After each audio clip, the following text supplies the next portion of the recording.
Yes. What is up? MCR family. Another weekly edition of the show live on YouTube, Twitch, and Twitter.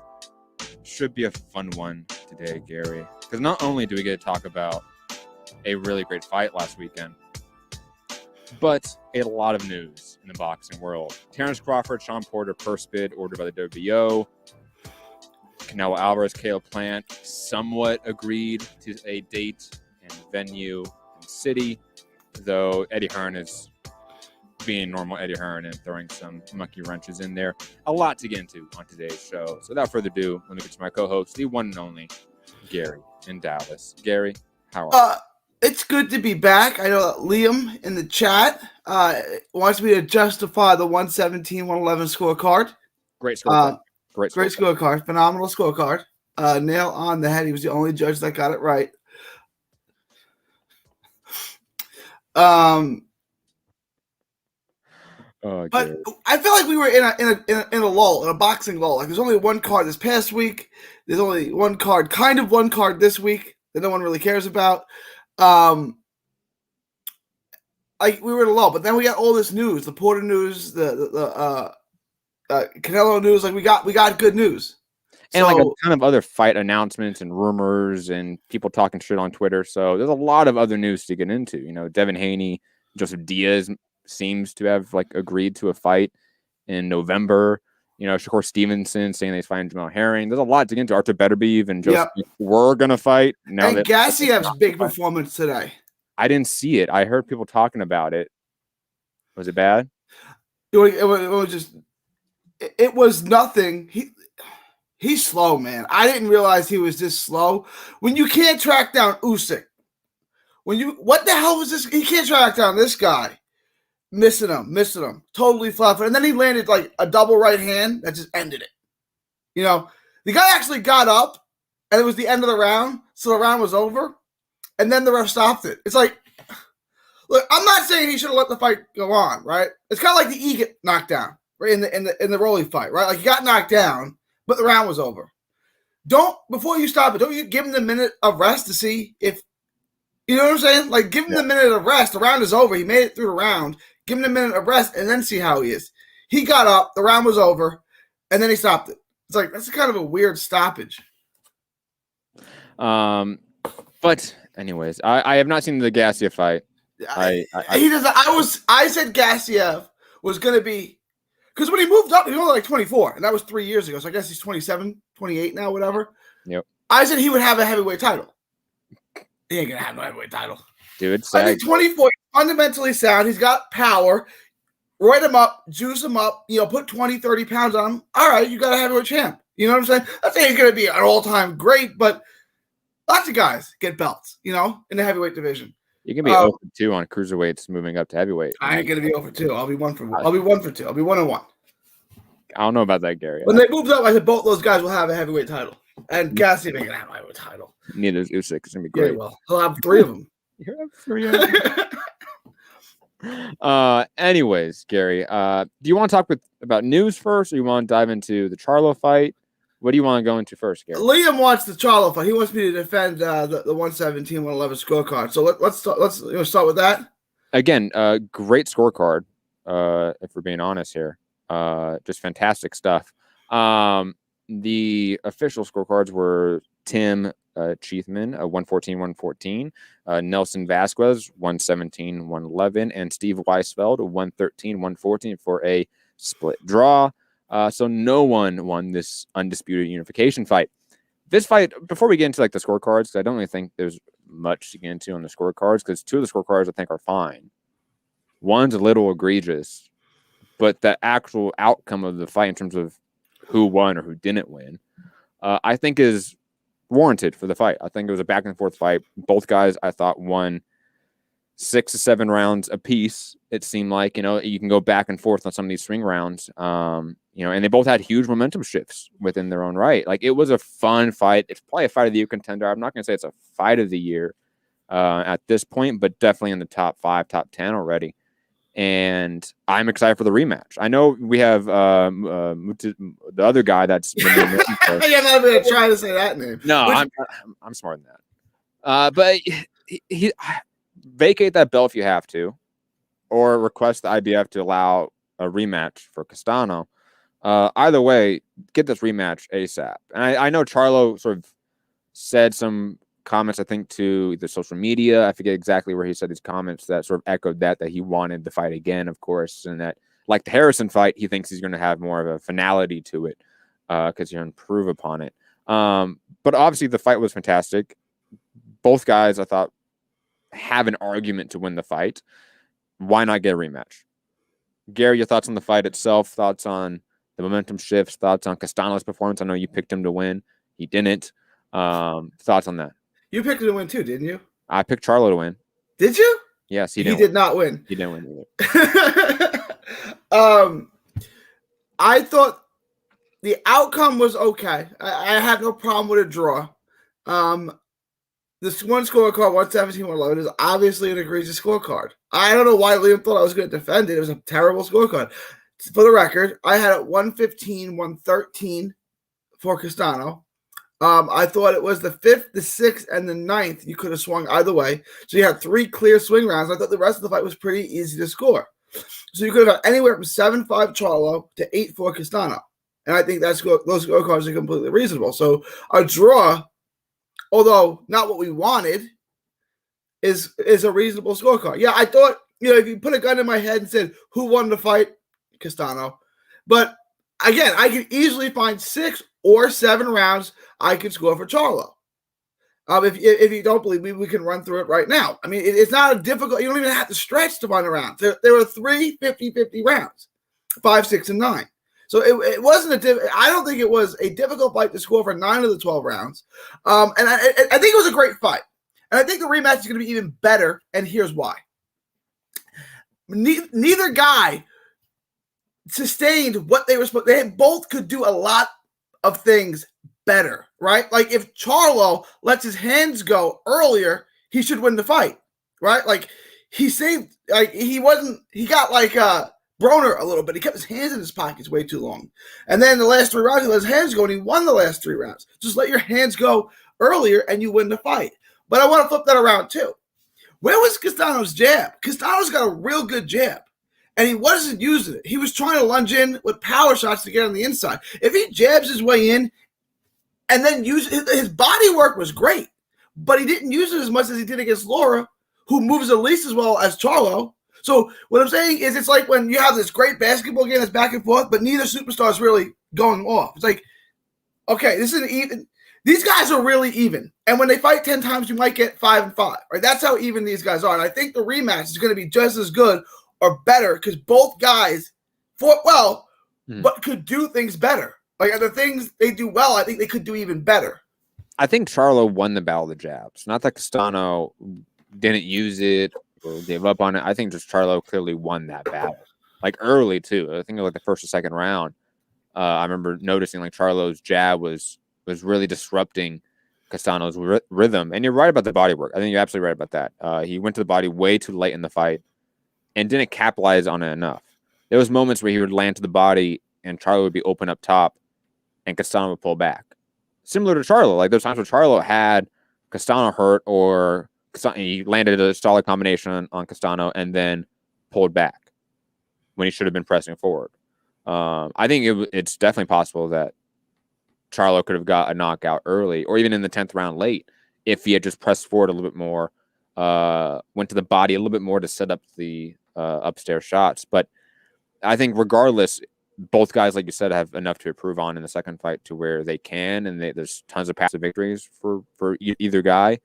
And the likelihood of it being a good fight again or a great fight again is high. I mean, both these guys relatively have entertaining styles, and they mesh really well together. That's one thing I noted. Their styles mesh really well to a fun fight. So I think in the second time, it's absolutely going to be fireworks as well. I think somebody's going to pull away, though, within 4 to 6 rounds. Maybe get like a 7th round, 8th round finish in the rematch. But somebody's going to pull away because somebody's going to capitalize on things that they messed up on more in the first fight. Someone's going to utilize their strengths a little bit better in the rematch. I see that definitely happening. But I probably see it happening towards Charlo. I think Charlo, similar to the Harrison fight, he will adapt. He will be able to find his shots a little bit better. I did notice in the second half of the fight, Charlo had some struggles finding his accuracy, finding his shot selection a little bit. Because those are the rounds that Castano was doing a lot of great pressure, a lot of great aggression. But Gary, I mean, do you think the rematch happens next? Do you think we get that automatically? Why would we? I want to think so because Charlo wants it. Charlo, talk the way you want a champion to talk. I don't want to win a undisputed championship in controversial decision. I want to win the fight outright. So I'm hoping we get it. I'm going to be optimistic. Okay, we're going to get it. Now, I know we're not, but I'm trying to be optimistic here. I know we're going to get that stupid mandatory, the IBF mandatory. Yeah. One thing I wanted to say, though, about Castano, winning the rounds, which I thought Castano did mostly in the first half of the, 2, 3, 4, 5. I scored all for 1, 3, 4, 5. I scored all for Castano. I'm going to make a baseball analogy. He was sacrifice bunting, right? Like playing for one run. You can't play for one run. Like when you get in there, it's not enough to win the round. You got to punish him. You got to make him pay. You got to slow him down and break him down because he's the bigger puncher. He's the better athlete, and he's the quicker fighter. You got to slow him down and keep him in front of you. So you can't just say, I'm winning rounds. Isn't good enough against a guy who has all those natural advantages over you, right? You can't play for one. You can't sacrifice a guy over the third and then hope to hit a fly ball and score him. You got to make him pay. You got to try to put up a crooked number and really do damage on him, right? And I think Castano saw that he was winning rounds, which he was early in the fight, and that was good enough for him. That's not good enough. You got to make him pay, and you got to slow him down. So he can't do that. He can't sweep the last 3 or 4 rounds of the fight. Yeah, I largely agree with that. Let's move on to the co-main event.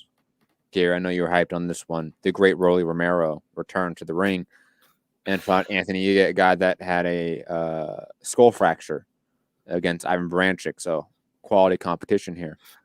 I mean, what can I say about this fight? One, every criticism I have of Rolly Romero in terms of his style, his athletic ability, his boxing skills, his perpetual look of a newborn baby deer, where he can't get his footing ever right, and his feet are always way too far apart. Those are still there. He still packs power. We knew that already. He has a decent jab. Okay. There's not much there, in my opinion. I thought he was in better shape for this fight than his last fight against who did he fight? Was it Martinez? Well, he fought Avery Sparrow, which he looked good against because Sparrow was fat and out of shape. And then he fought Jackson Marinas before that. He was fight everyone thought he lost. That he won. Yeah. Thank you, Marinas. Marinas definitely won that fight. But Rolly Romero looked in better shape than that fight. So credit to him, I guess, for that, for not coming in with, a beer belly and coming in with a 6-pack. Salute, Rolly. Way to go. But what can I say about it, Gary? He is a poor man's Andrade, where people put all this hype on him and think he's some boxing wizard. I do see that. I see that online. I see people saying that Rolly has Devin Haney scared. He has all these guys. What scared. the hell are they talking about? Dude, I see it, Gary. The boxing community has lost its collective mind. Really? I look at a guy who's patient but sloppy. Right? Obviously, he's got power. He doesn't have Tank Davis power. He doesn't have awesome freakish power, but he's got really good power. Right? Yeah. I look at him and be like, okay, he was what you get. I'm not trying to disrespect you get because he's got good fundamentals. That's 140-pound Mick Conlon. There's nothing really there. He's an Olympian. I can see why he's a good amateur, right? He's athletic enough. He throws a lot of shots, although he really didn't in this fight. But it's not. This guy beat Joe Hughes. I wish Rob was on because that's Rob's boy. That's where he got his world title shot by beating Joe Hughes for a European. I think the European title or something like that a bunch of years ago. The disrespect, Gary. Come on. Joe Hughes ought to be ashamed of himself right now. There's nothing to Egan. I'm not disrespecting him. Obviously, he's got whoever taught him how to fight did a good job. But the crazy part is there was many rounds where he was outboxing Rolly Romero, and for a guy that again had a fractured skull not too long ago, has no pop, not an athlete, like you said, a poor man's Michael Conlon. He outboxed Rolly and won. I mean, several rounds. Talking about Devin Haney, there's no way. I look at him I don't even know who to compare him to. Like, he's not good. Like, I'm not. Look, I don't see what they see in him. Yes, he has good power, but that's it. His power's not freakish. Like, it's not New Age power. It's not Tank Davis power. It's not Deontay Wilder power. It's just good power, right? He doesn't throw enough. He's one-handed, right? All of his shots are thrown with his right hand. His left is just to kind of feel things out. He doesn't jab much, right? So he doesn't use it to jab, right? Like, when Pacquiao was in the small weight classes, Pacquiao was pretty much a one-handed puncher, right? Power puncher. He used his right hand to jab, which he threw a lot of. And then he would throw like 6 straight left hands. And then Freddie Roach got his hands on him, and Freddie Roach made him what he is today. Like, I look at Rolly, and I was like, he's got this really wide base, right? So you know he's going to be off balance and stuff. Right? His footwork's a mess. He's obviously short-armed. Like, I look at him, what is good about him other than his power? Like, he's going to fight Tank Davis next. He get, nailed him with 2 straight uppercuts in about the 5th round. If Tank Davis did that, he'd be dead right now. Like, Rolly might be in some fun fights, but he's not, like, especially with the lightweight division the way that it is right now. He's going to be, I'm not even the biggest Devin Haney fan. He's going to be Haney or Garcia, or God forbid the other two, Teofimo Lopez and Tank Davis would absolutely go to town on him. Like, by the way, BoxRec has Rolly ranked at number 19 in the world, ahead of someone like Luke Campbell, who should be in the top 10. Luke Campbell beats him. Richard Comey flattens him.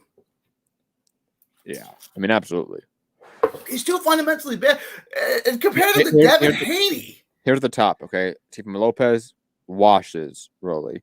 Lomachenko washes Rolly. Haney washes him. Joseph Diaz washes him. Richard Comey knocks him out. Ryan Garcia knocks him out. Lee Selby.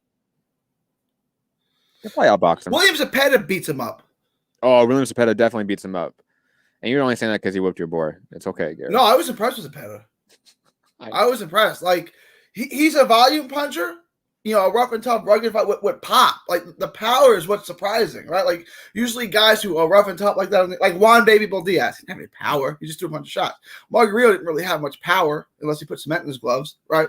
He threw a lot of shots. They break you down. He's got good power. He does. And he rolls with the shots well. Like, he ducks under well. Like, he sets up his body work well. Like, I like William Zepeda. By the way, he's ranked number 9 on BoxRec right now. Oh, he beat Tanahara. Should be 1. Dude, where's Tanahara at? I don't see him. Probably moves him down. He lost to William Zepeda. Dude, 45. The disrespect, Gary. Yeah, he's beating world champions. I don't know what you want from the guy. You got Paul Gray Johnson right now and be like, what the fuck, man? How dare you do my boy like that? They probably got Ricky Burns ahead of him, who hasn't beaten anybody in years. Do they? Hold on, let me see. They still got Ricky Burns ranked. To your credit, though, they have Ladarius Miller ranked below Tanahara, which I think is also disrespectful. Doesn't make any sense to me.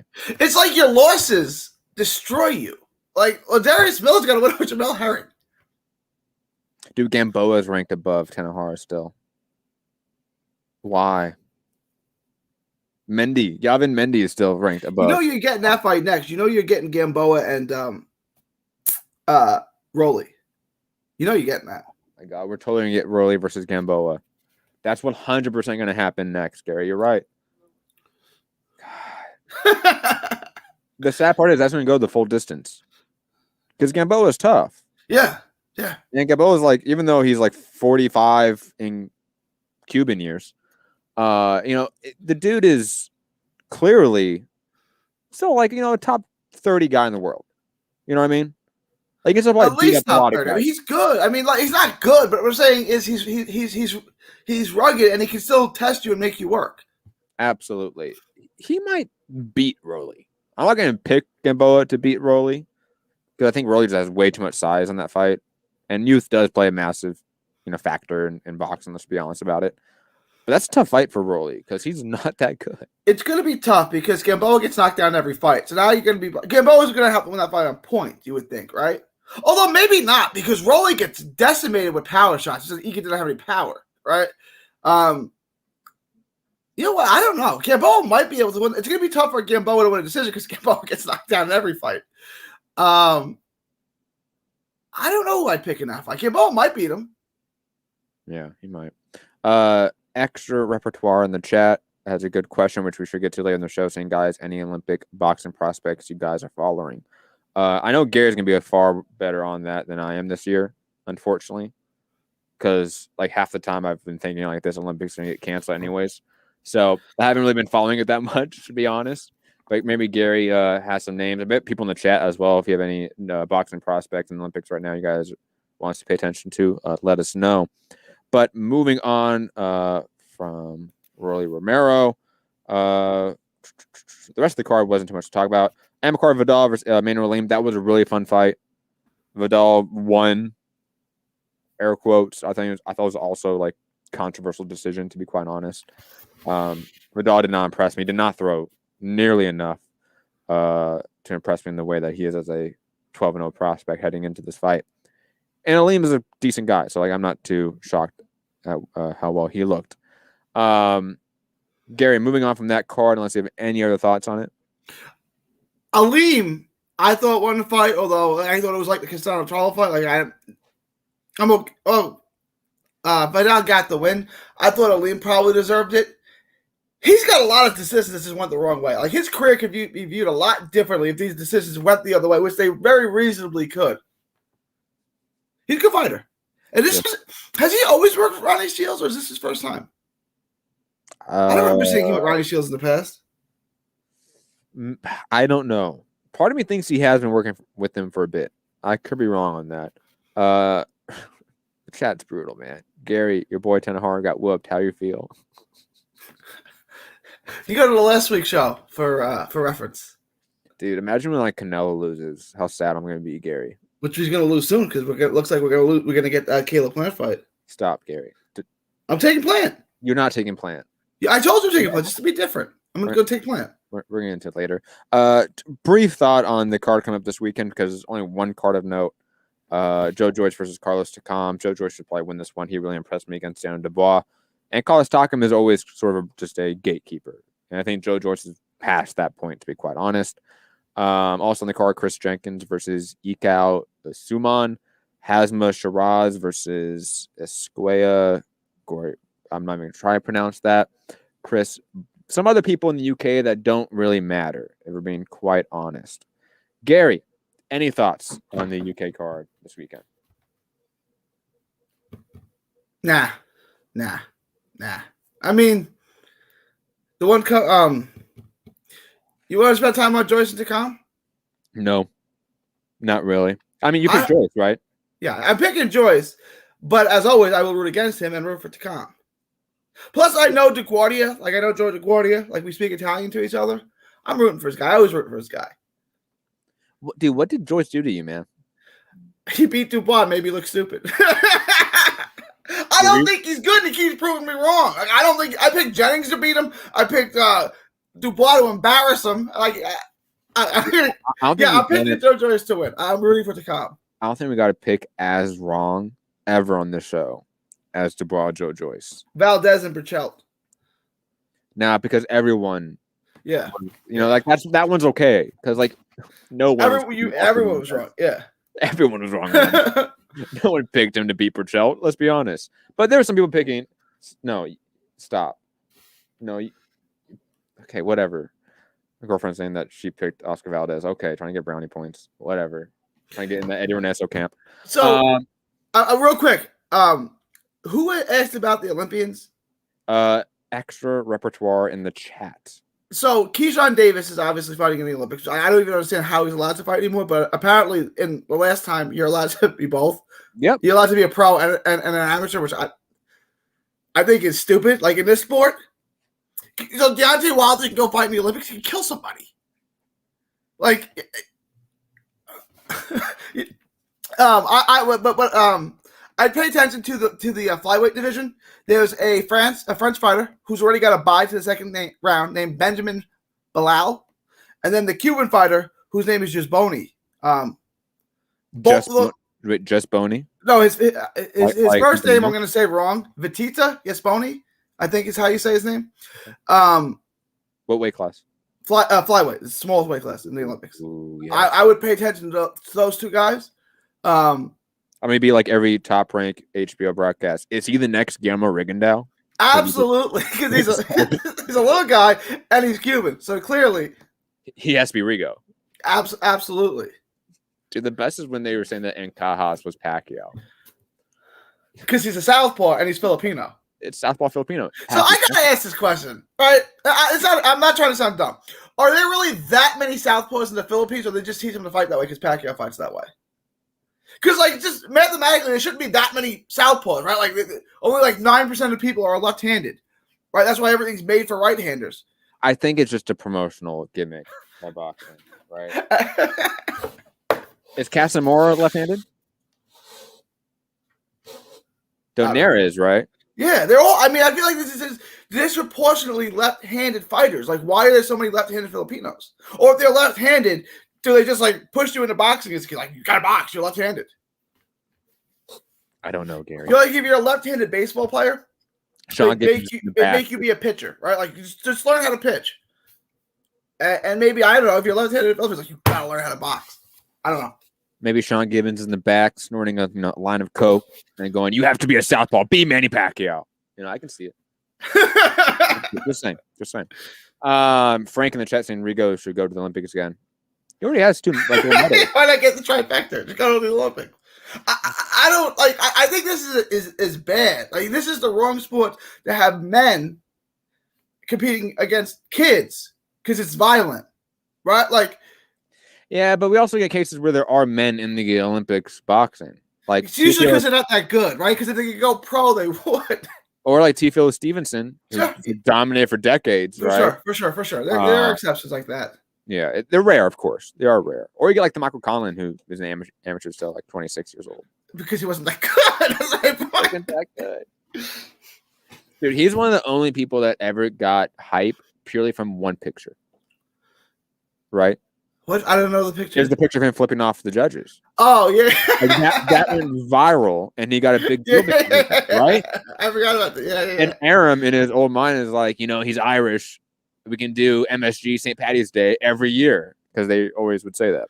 John Duddy. I don't know if you remember John Duddy, right? Yeah. He was not good. No. But they used to put him on every Pacquiao undercard. Yep. And the reason was because he would sell as many pay-per-views as Pacquiao. I know that sounds crazy, but like, I lived in New York at that time with the John Duddy craze, and like every single Irish bar in Hell's Kitchen ordered the fight. Not for Pacquiao, for John Duddy. Okay, Gary, let's get to the meat and potatoes of the show. Your boy, Terrence Crawford, most likely trying to duck Sean Porter in this purse bid. WO has ordered, as I get it on the screen very slowly, I apologize. WO has ordered a Terrence Crawford versus Sean Porter. If they do not meet the agreement in, I forget the exact time frame, Gary. Is it 2 weeks? 30 days. 30 days. Then it is going to purse bids. Gary, we've been on the Crawford, not bandwagon. What would be the opposite of a bandwagon? Like where you shit on them all the time? Anti-bandwagon. We have hated on Crawford for so long now. I was his biggest fan. Like, you go back to the name Redacted, I was his biggest defender. I can't do it anymore. We all were. We all were huge Crawford fans. And then he continued to fight top 30 guys and avoid top 5 competition. At like the plague. Honestly, like the best division in boxing, especially when he came into it, right? When he really from a name standpoint, right? Like, it's got the biggest names. But just think about it. What was it, 2017 when he beat Jeff Horn? Mm-hmm. Or maybe 2018, I forget. 2018. You have Sean Porter, Earl Spence, Keith Thurman, Manny Pacquiao, Danny Garcia. Like, you have them all in the mix, still at the top. Now Danny Garcia's left. Manny Pacquiao has his last fight clearly with Earl Spence. God knows what Keith Thurman's doing. You know what I mean? Like, the division has kind of like lost a little bit of its luster in a way, unfortunately. I think part of that is due to Earl Spence just kind of cleaning up the division as well. So I think when he could have like really fought Earl Spence in 2019 or 2020, early 2020, a lot of hype would have been on it. A lot of attention would have been on it. Now, I don't know. Especially with him fighting Sean Porter, and he's going to lose to Sean Porter. Let's be completely honest about this. Crawford has been feasting. Let's not get twisted. He has been feasting on the competition he has been facing. But that competition is not Sean Porter. It's not Earl Spence. It's not Manny Pacquiao. It's not Danny Garcia. It's not Keith Thurman. And he's started to struggle with this competition now to some degree in low spots. With Jose Benavidez, with Mean Machine, we've seen spots. Mean Machine won the first 3 rounds. Kell Brook won the first 3 rounds, right? I mean, Mean Machine really knocked him down. Like, he could have been down 4 points after 3 rounds to Mean Machine, but they didn't rule it a knockdown. And then Brook, he had lost every round until he knocked him out. I mean, look, I'm with you. Porter's going to win. It's going to be an unpopular take. I think as we get closer, I think more people are going to bet on Porter because they're really going to start to look at what Crawford's done the last 4 years, and it's not a whole lot. There's a reason he went down significantly in my pound-for-pound ranking, and other guys went up because other guys have been doing shit. What he's done against Mean Machine, what he did against Kell Brook, these are not pound-for-pound performances. They're not. Right, and I get when you have them in your pound for pound list, the top 1, 2, or 3, you're doing that based off a resume, based off what you have in the bank, and I get that. And he hadn't lost yet, so you can't kill the guy for losing. But look who he's fought. He fought Kell Brook, who hadn't really fought much of anybody since he lost to Spence. He had a couple tune-up fights, right? Where he didn't look that great. He didn't look that great. He fought Mean Machine, who fought Ray Robinson to a draw.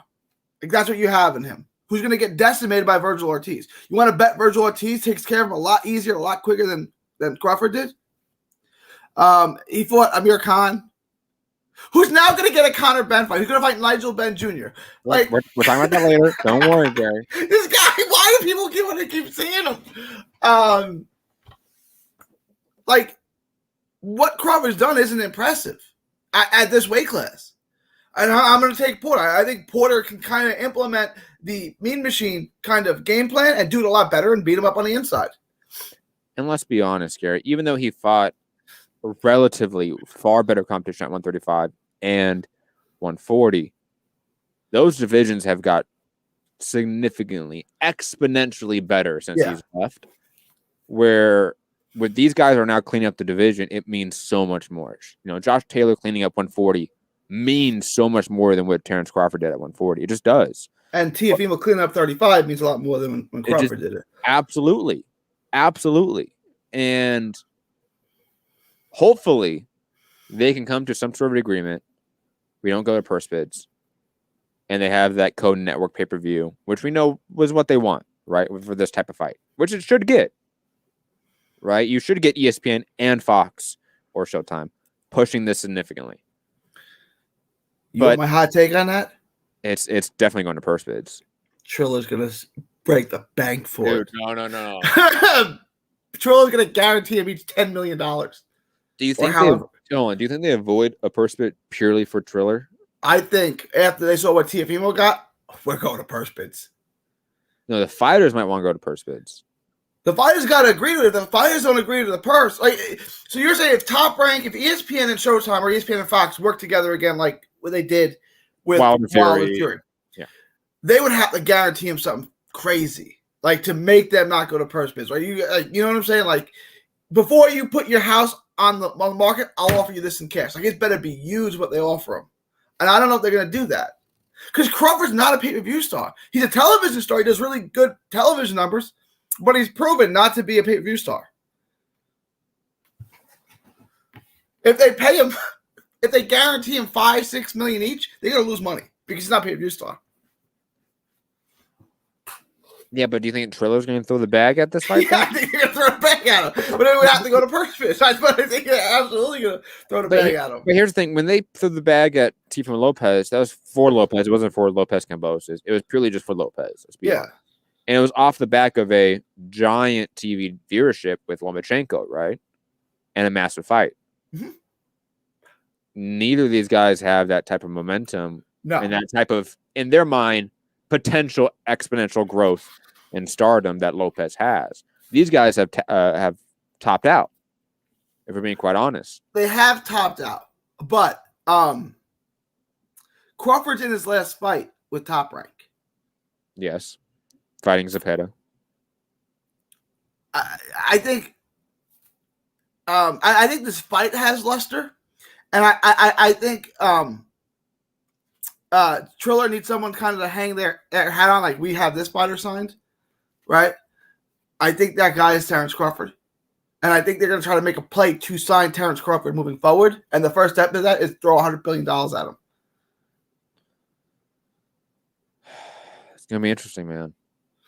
If it goes to purse bid and your prediction comes out true that Triller is going to throw in a massive bid, we've seen him already like upset the apple cart, and that lead to Lopez and Bob Arum going on a massive multi-week tirade against each other. Imagine what that does with Crawford and Arum again. The question I want to ask you and the chat too: do you think that ESPN and PBC, whoever that may be, Fox or Showtime, can work out that massive a deal in 30 days? You're working against the clock. Maybe they can get extensions, a 14-day extension, get a month and a half to do this, maybe. But I'm saying, like, I feel like unless both fighters are really, really trying to make this happen, like, and both fighters are willing to, give some and take some, like, there's no way you're getting it done in that time frame. Now, I pretty much agree with you that it's probably going to end up being a purse bid. Do you think Arum underbids Crawford like he underbid Lopez? Oh yeah, dude. What is Arum doing? Arum already said he's not gonna lose money he could buy a what did he say? I'm not gonna lose a mansion in Malibu promoting this guy, right? Whatever he said. Like, yeah. I think he knows that he's and I blame Arum for Crawford being a pay-per-view bust, but I think he knows that Crawford's not a pay-per-view guy. He's a television guy. And it's not a big deal. Roy Jones Jr. was a television guy. Yeah, but the issue is that, like, similar to Roy Jones, they would continue to try to force him into a pay-per-view slot and it would undersell. This fight is going to be pay-per-view. Like, there's no way Crawford Porter is going to be on Fox, Showtime, or ESPN. Highly unlikely. Highly unlikely. It's going to take up too much of the TV budget. It's not going to happen.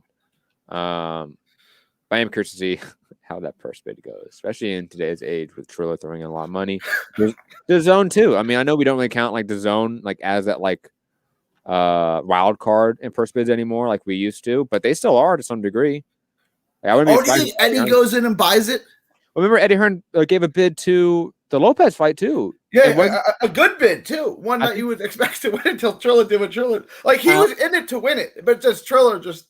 And I want to say he had a significantly higher bid than Top Rank. He did, yeah. So DAZN is still in the running here for this type of fight. I wouldn't be surprised if they try to get it for the same reasons you just mentioned. That like Crawford's on his last fight with Top Rank, you can try to steal him to some degree. You can try to poach him right now. But Gary, any your thoughts on Crawford Porter? I think it's a good fight. I'm picking Porter. I think Porter outworks him on the inside, wins rounds, beats him up on the inside, and beats him up, slows him down, and takes the decision. I think this is a fight that Porter wins. And 2 years ago, I would have laughed at that notion, but I think Porter has actually gotten better, and Crawford is at best stalled. Oh, absolutely. Crawford's career stagnated completely. His technique has stagnated as well. When he was coming up, he didn't lose any rounds. Now he loses every round until he gets a knockout. It's like Crawford's changed a lot. He's also older, man. He's going to be 34. Yeah. Like he's in his mid-30s now. Like for fighters, that's a significant difference when we saw him back when he was 28, 29 beating Gamboa. But moving on from this, let's get to Canelo Caleb Plant. First came up from Eddie Hearn that PBC reportedly wanted Canelo to sign a multi-fight deal in order to make the unification about a 2-fight deal, I believe it was. Eddie Hearn, I believe, is also the one that was the one spouting this out and saying that's an issue. It's funny how PBC wanting a 2-fight deal with Canelo is an issue, but when Matchroom wants a 2-fight deal with Canelo, total non-issue for Eddie. Weird how that happens. Just odd, right? But that has, I think, quickly shifted to the fight seemingly happening as Canelo Alvarez, Caleb Plant close for September 18th in Las Vegas, Fox pay-per-view. Gary, it does seem like we're going to get this fight on that date. I wonder about Vegas still, because Vegas does seem a little bit booked at this point. There's a lot of events that weekend already in Vegas, so maybe this moves to Texas, maybe this moves to LA, maybe this moves to another state. But I think regardless, we're going to see this fight happen. What do you think, Gary? I said I've been confident that this fight was going to happen because Canelo had Caleb Plant's name in his mouth. He wanted to be undisputed, and when the biggest guy in the sport has your name in his mouth, the fight's going to happen. Unless the other guy doesn't want it, and I think Caleb Plant wants to fight. Obviously, it's life-changing money, right? And it's not, if he wins, he's a superstar. He beat Canelo. So yeah, I think the fight happens. I'm always confident it was going to happen. When they were saying Caleb Plant was crazy for asking for $10 million, I thought he was selling himself short. I was like, why didn't you start with 15? Like I think it's a big fight, and I think it's going to happen. Whether it happens in Vegas, I don't know. I had heard that Eddie booked Cowboy Stadium again for September 18th, but I guess that didn't happen. I that was just a rumor. I don't know. It's going to happen. I was 100% confident that it was going to happen at the fight. I still think it's going to happen. I never really came off of that. They'll figure it out. Like Canelo wants that fight. Yeah. Canelo don't work for Eddie Hearn. Eddie Hearn works for Canelo. If a 2-fight deal is what they want, he said he'd be willing to fight Benavidez and Charlo next. So what's the problem? Give him a 2-fight deal. Oh man, if he fights Plant and then Charlo and or Benavidez, whatever order. Good little run for Canelo. Good little run. I'm excited. You think it's going to happen, obviously. Do you think the PBC 2-fight deal happens? I think if that's a sticking point, yeah. I don't, off the top of my head, I'm kind of 50-50 on it. But if that's the only thing holding it up, Canelo wants to fight. All right, I'll fight Charlo next. All right, but he's gonna lose. I gotta remember I'm picking Caleb Plant. Now I'm like scared. Like I'm calling 2 upsets, right? Like so I just picked Canelo. I don't actually think Plant's gonna win. I'm just picking him. Can't hedge your bets, Gary. You can't hedge your bets like that. And I can go over 2, right? Because I'm calling 2 upsets. Hey, that's the point of calling an upset, man. It's like when you have 2 upsets in your NCAA bracket that you fill out, like facing each other. One of them's got to go to the Sweet 16, and then both of those upsets you pick lose in the first round, like they're supposed to. And it's like now you got a team that was eliminated in the first round in the Sweet 16. I don't want to be in that. I don't want to be in that spot because I don't actually think Caleb Plant's going to win, but I'm just going to pick him just to be different. Like just like when I picked Miami to beat the Lakers in the championship last year, Miami's not going to beat them, but. I go with it. I think they're good. Like I think Caleb Plant's really good, so I'll pick him. Chat, let us know if Caleb Plant wins. Can Gary celebrate that pick? Because in my opinion, he can't celebrate that pick. That's my official pick. My official pick is Caleb Plant. But Gary, you've already hedged it saying I still think Canelo's going to win. But I'm just going to be for shits and giggles. I'm going to pick Caleb Plant. If Caleb Plant wins, you can't celebrate that shit, Gary. You got to be quiet about that. Handicap it. What would you make the odds in this fight? I bet the odds are already out. Are they out? I'm sure they are. You want to look? I'm saying, if you are making the book 2-1, 2.5 to 1, less than 2 to 1. 4 to 1. Oh, you're making that wide? Yeah. I think between 2 and 2.5 to 1. Caleb Plant's good, man. He's good, but hasn't really impressed me lately. And again, he's going off of 1 win. That's no longer as credible as he used to be. You're right. I mean, the level of competition is not great. It's not great. And now you're going from fighting all these vegan boots and Caleb Truax was 100 years old. And the Subway guy. The Subway guy. To fighting the best guy in the sport. You know what I'm saying? Maybe it was like when a Butler was beating all these teams, and then they played Duke in the national championship, right? It's like, and they did okay, but like this is gonna be a major step up, and we'll see. Could he get outclassed? Yeah, because he's never been in the ring with anyone like Canelo, not anything on that level. Could he win? He's got incredible skills. I think he could win. Man, this isn't as only Laura in 2014 or whenever it was, man. Like this is 2021. This is Canelo at his peak. This is a Canelo that can slip any jab, get on the inside, and beat your fucking ass. Okay, look. Obviously, Caleb Plant's not going to win the fight on the inside. Okay, No, clearly. I don't think he keep it on the outside. I think No, Canelo's he can't way keep too it on the good. outside for 12 rounds. But he's got to do what I told Barrios to do that Barrios didn't do. Is when he gets on the inside, smother him. Don't let him work. Don't let Canelo work. I don't care if people say it's boring. I don't care if we lose a point for holding. Don't let Canelo work on the inside. Tie him up, push him up, make it ugly. Yes, Canelo's going to get on the inside. He's way too skilled not to, right? But when he does, you can't let him work. You know what I'm saying? You got to tie him up and push him back and keep, not let him work on the inside. And look, Caleb Plant isn't Tank Davis on the inside. He's also better than Billy Joe Saunders on the inside. Like, he is. Well, he's not going to win the fight on the inside, but he can do some work. He can kind of hold his own in spots on the inside. Well, obviously that's not where his fight is. But he's not like, it's not like he's only an outside fighter like Billy Joe. Yes and no. I don't know if Caleb Plant is a good inside fighter. He's never really fought anybody good, but he fought Truax on spots on the inside. Vegan boots. I get it. It's a hard metric to get. Okay, he can beat Vegan boots up when Vegan boots was on the inside. That does not mean he can beat Canelo up on the inside. I get it. I do. But Billy Joe couldn't beat anybody up on the inside. He tried to beat up Martin Murray on the inside. Didn't go too well for him. Right? Like, he still won every round. That's true. He just couldn't knock him out. He threw 1,000. And still, Martin Murray is still light years better than Vegan boots, right? Like, oh, absolutely. Absolutely. Billy Joe has a better resume than Caleb Plant, even though I think Caleb Plant's a better boxer than Billy Joe. Like I Billy get Joe's battle tested. And I think Caleb Plant would have benefited from a David Benavidez fight first. Significantly. Not only for our sake in terms of like being a fan and knowing like how these fights are going to play out and have a better understanding of these fighters, but I think for him, in terms of like facing a real top competitor that's going to get on the inside, that has good defense, has great offense, has great combination work, has great power. Like, if he was able to outbox and beat up or whatever to Benavidez for 12 rounds and win a decision, I might pick him against Canelo. But Derevyanchenko, Gabe Rosado, someone who can fight and muster up offense on the inside to get him ready for Canelo. Fighting Caleb Truax doesn't do that, right? Like, Benavidez, it would be a great win. But even if you couldn't get Benavidez, if you had to go a step down and get Derevyanchenko or Gabe Rosado, get a guy like that who can test him and push him on the inside.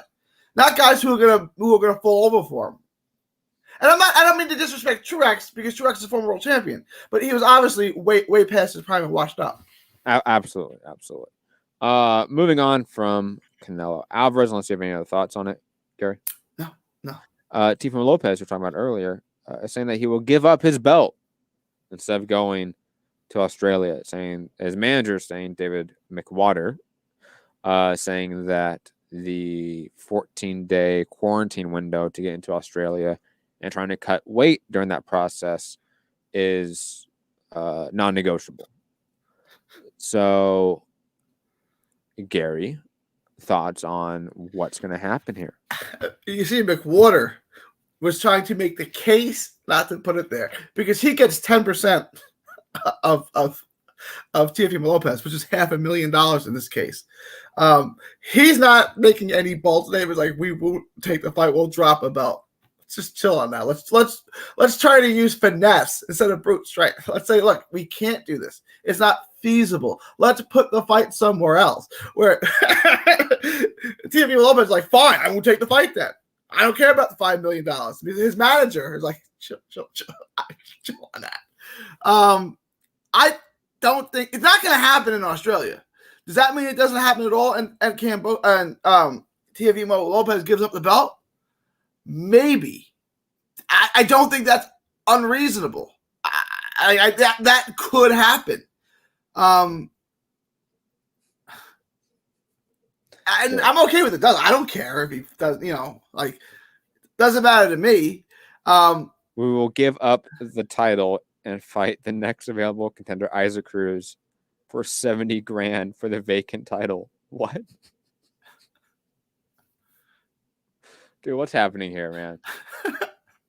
What's happening here? I'm confused. Because Kambosos is set to make like 1.2 or something absurd, right? Dude, Imagine you get your $1.2 million payday changed to 70 grand. dude, I don't know. I don't know what to think about this. Just get the fight over with, please. Like, can we just? This is like Joshua Kurat-Pulev for you, Gary, where it's like, Just never ending. let's just get this over with, please. There's no need to prolong this process for whatever reason. It's a mandatory fight for a fighter we don't care about. Let's just please get this moving so we get Lomachenko 2, Devin Haney, Ryan Garcia, Tank Davis, whoever that is more relevant for the division. Do you think he actually gives up a belt?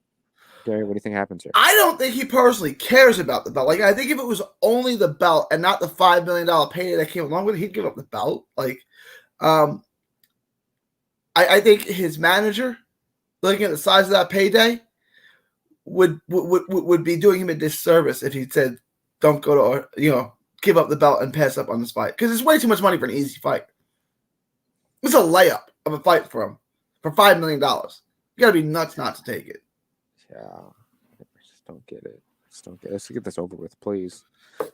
Moving on from that, Artur Beterbiev was hoping for a Joe Smith Jr. unification. Joe Smith Jr. said, "Nah, I'm good," and he wants to fight Umar Salamov and then Daniel Jacobs. Gary, can you answer for your man's having a clear duck here because he got worked? He got worked against Maxim Vlasov and got the robbery decision. You know that's true, Gary. I didn't score it. I can see how. I don't think it was a robbery. I could see scoring it the other way for sure. I don't understand the Sulamov thing. The Jacob. He just. Why did he do tune-up for? Because he got his ass beat in his last fight, Gary. You don't get that. The Jacobs fight would be a bigger fight for him, monetarily speaking, than the unification fight with Beterbiev. This is fact. Because it's two New Yorkers in Madison Square Garden in the return of boxing. Like that would do a big number. They would make a lot of money for that fight. Would it though? I mean, in terms of like maybe relative, it's not for a Canelo fight or a Mayweather fight, but yeah, I think relative to what Joe Smith could get elsewhere, yeah, I think Danny Jacobs is the biggest money fight he can get. And look, Beterbiev ain't losing, so it's not like that fight's going to go anywhere. If he beats these two guys, that Beterbiev fight's still going to be there. Danny Jacobs looked like hot trash. He could lose, and if he loses, then he kind of becomes less and less relevant. I think that was just an off night, to be quite honest. Could be. So it's an off night for Jacobs, but it can't be an off night for Joe Smith Jr.? Joe Smith has been a guy that was kind of like mediocre, that worked himself into like being decent. Facts. So it's a little bit different with Daniel Jacobs and his pedigree. Different. Yeah. And his talent, his athletic ability, and his career thus far. Like, I think Daniel Jacobs has a far better career.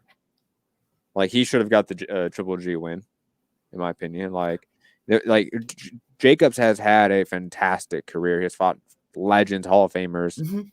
Joe Smith has been a guy that beat up a Hall of Famer in Bernard Hopkins when he was 54 years old. So, it's just different here. It's just levels to this game to a degree. But I will say this: if Jacob shows up like he did against Rosado, Smith should win and win easily. I'll say that. Because that was either indicative of him all of a sudden turning a corner and being not the same anymore athletically, because it does happen to fighters, or it's just a sign of an off night, which can happen. I mean, he's fighting Gabe Rosado, a guy that he probably thought was over the hill. It was going to be an easy night. He was going to knock him out. It didn't work that way. Gabe Rosado's had a career renaissance knocking out prospects. So, it is what it is. But Gary, your boy is ducking Artur Beterbiev. I just want to make that point known. I mean, is it a duck if you get a bigger money fight? But his next fight isn't a bigger money fight. His next fight's Umar Salamov. That's the part that makes no sense to me. Why was that? He's fighting Daniel Jacobs next year, 2022. Yeah, just fight Beterbiev, dude. Yeah, he probably won't win that fight. But Beterbiev didn't look great his last fight out. Like, you can catch him with some stuff. Beterbiev can definitely get chin checked. Like he can definitely get hurt. We saw it against Callum Johnson, for example, who's not that great of a fighter. So Joe Smith could win that fight. Does he? Probably not. No. But he probably doesn't win the Daniel Jacobs fight, too. If you had to pick, gun to your head, Gary. I know, this is tough for you. Because you like both guys. I know that. It's impossible not to like both guys. Probably Jacobs. Probably. It's close, though. I could see either guy winning that fight. Yeah, it's somewhat close. Moving on from that, Joseph Diaz, your boy, fighting Rob's boy, Devin Haney, October. Devin Haney called him out, and Joseph Diaz said, November, we got a deal. What do you think? We're going to get that in-house DAZN fight? Joseph Diaz, Devin Haney? It'd be a great fight. Devin Haney's first real test, in my opinion. I think so.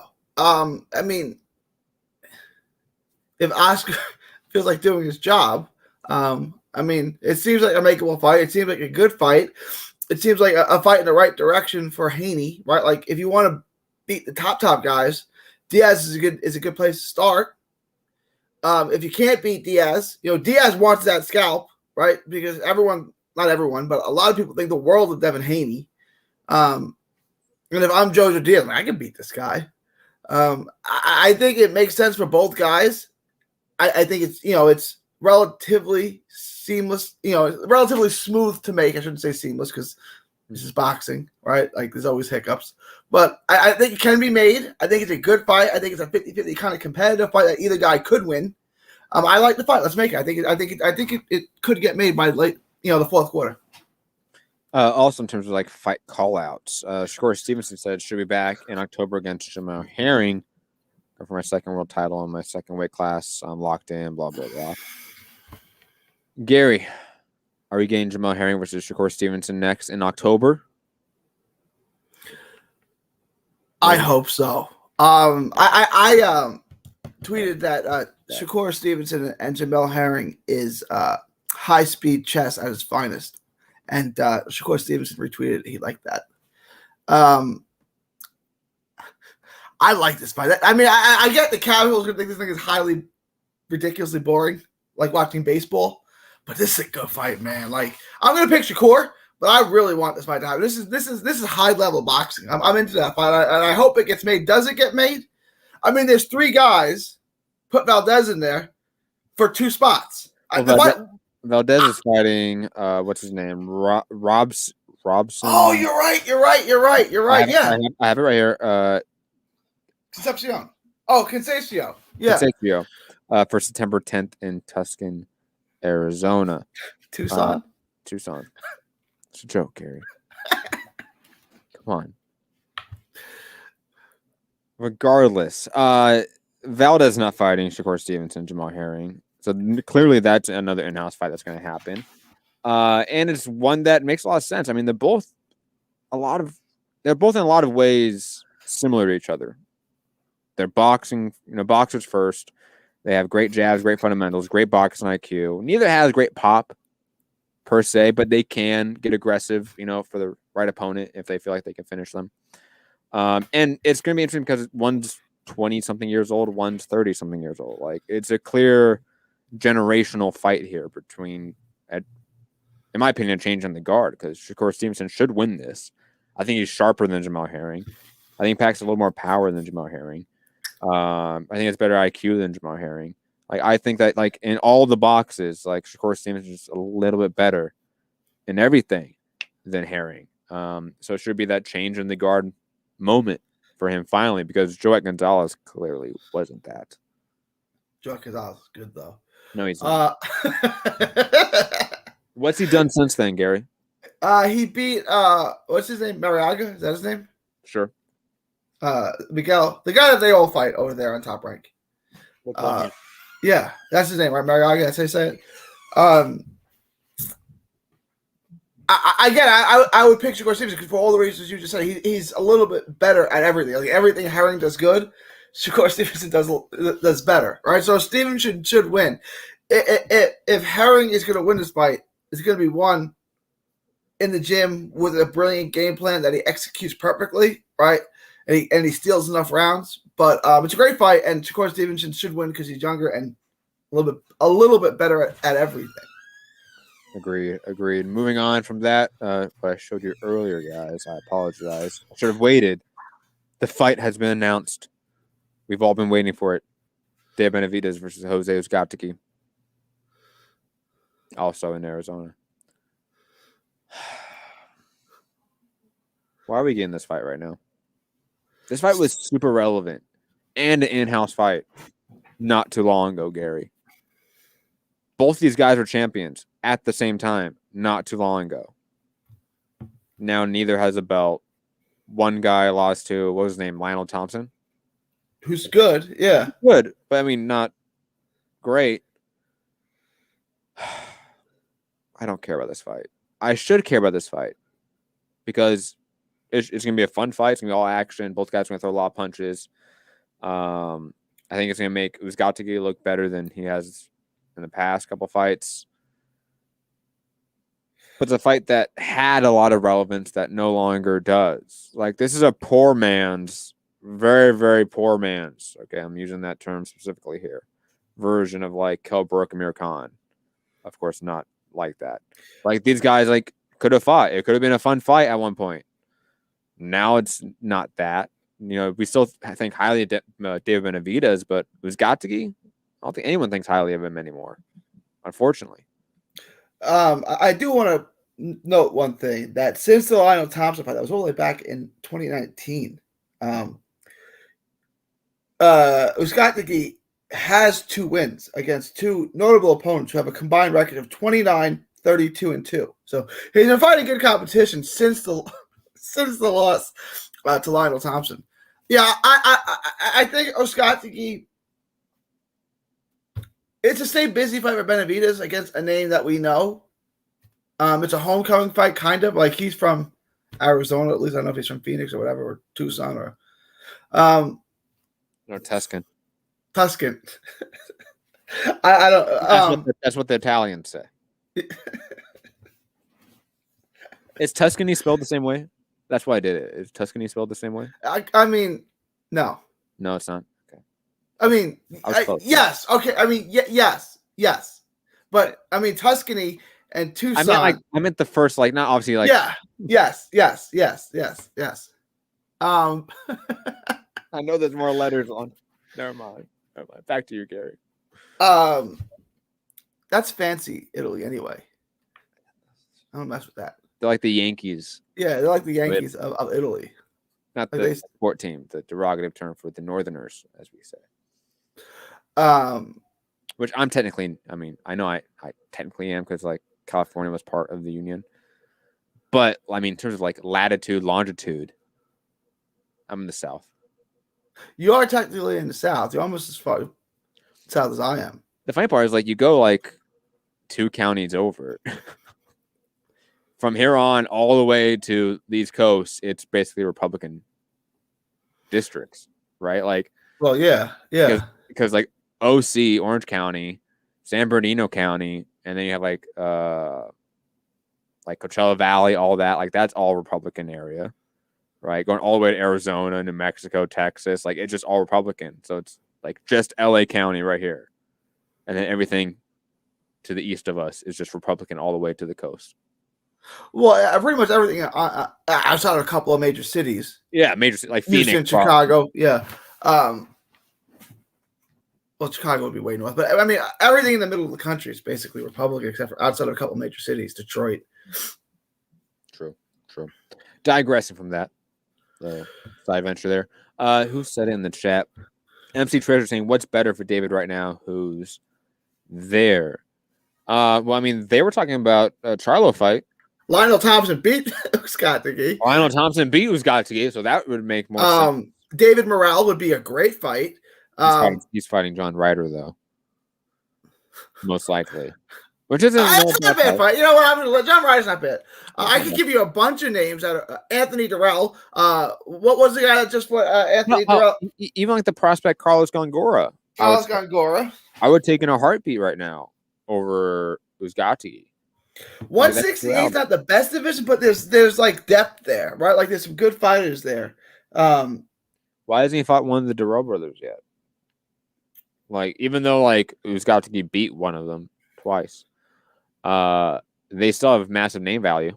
Kieran Davis would be a good fight, right? Like there's fights there for him. Derevchenko, there's names for him to fight. It's not like they're struggling for names. Danny Jacobs. Yeah, I mean, no Jacobs, even though he's on the zone side. Moving on from that, where are we at? Let's briefly run through these topics here because I have to get out of here. Michael Benson, quoting from IFL, or copying IFL, saying Eddie Hearn has explained that he's planning Hiroto Kaiguchi versus Ellen Soto, a unification at light flyweight, and Akhmadillia versus Ronnie Rios, a super bantamweight unification.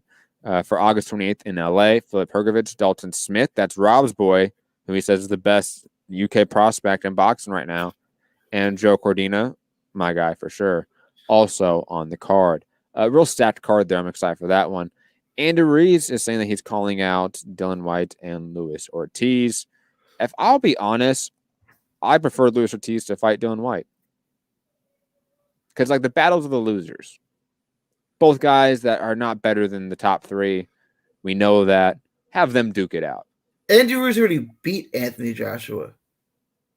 Exactly. So, like, he deserves to fight one of those top guys right now. But if we're being honest, the top three, in reality, is Fury, Usyk, Wilder. It's not Usyk.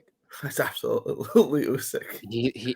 Gary, he's fighting Joshua, right? If he beats him, then we can put him in that top three. But he's not beating him. No, I get it. Right now we can't, but like in reality, he's gonna win. Like in reality, yeah. Reality. Ortiz, your boy, Virgil Ortiz, is fighting Eugenius Kavalauskas, aka Mean Machine, August 14th in Frisco, Texas. Can I ask about this? So Josh Franco is fighting on that same day against Maloney. Where's Robert Garcia going to be? Probably with Ortiz. It's a title fight. It's a world title fight. I would think so too, but you're going to bail on your guy on a world title fight? Where's the Franco Maloney fight? Tulsa, Oklahoma. Yeah. Shit happens, man. So they kept saying August 14th. I'm like, they're not going to put it on the same date. They'll move it a week, and then they put it on August 14th. I mean, who does Robert focus more on in terms of like his attention? Virgil. So like he's probably going to be at Virgil's. I would think so too, but the reason why I'm kind of hesitant is I think Robert was sick or had COVID when Virgil fought not against Hooker, but the fight before that, I guess it was Solomon or someone like that. And his dad trained him. He did fine, right? Like his dad worked his corner. The Mean Machine. I mean, you can beat the Mean Machine without Garcia in your corner, can't you? I don't know, man. He won rounds against pound for pound great Terrence Crawford, man. Who has all PBC shook, so we knew that. Come on. Amir Khan facing the great Conor Benn, most likely, hopefully. Why? Why does he keep getting fights? His last quality win was Chris Algieri, a fight Matt thinks he lost in 2015. It was 6 years ago. Why does he keep getting fights? Conor Benn's really good. Like Conor Benn is like 147 is going to be tough, but he's world championship good. Like Conor Benn, Nigel Benn Jr. is really, really good. Like really good. I get why he wants to fight because he's going to get paid to destroy Khan.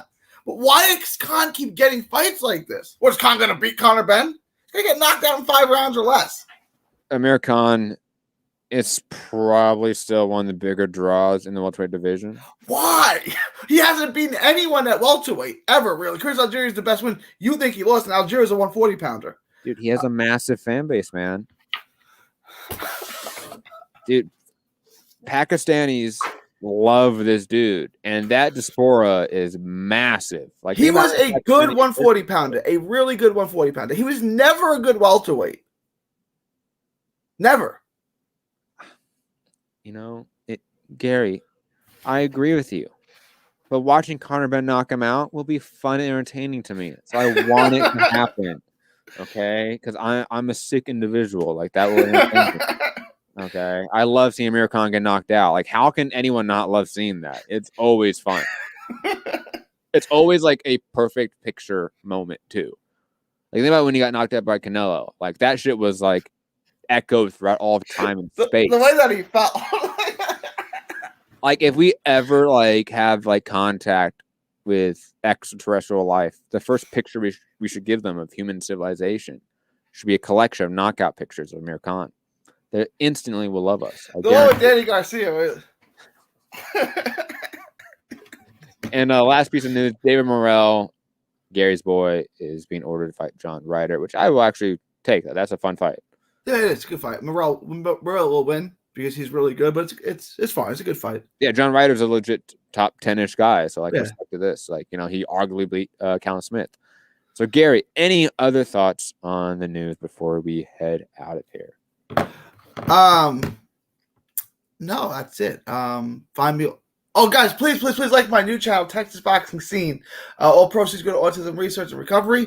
Help me get that monetized as quickly as possible. I'm going to ask, where's Gary going to be on August 14th? Is he going to be at the Virgil Ortiz fight or the Maloney fight? It's going to be a surprise. Which one's farther away? Franco's further away.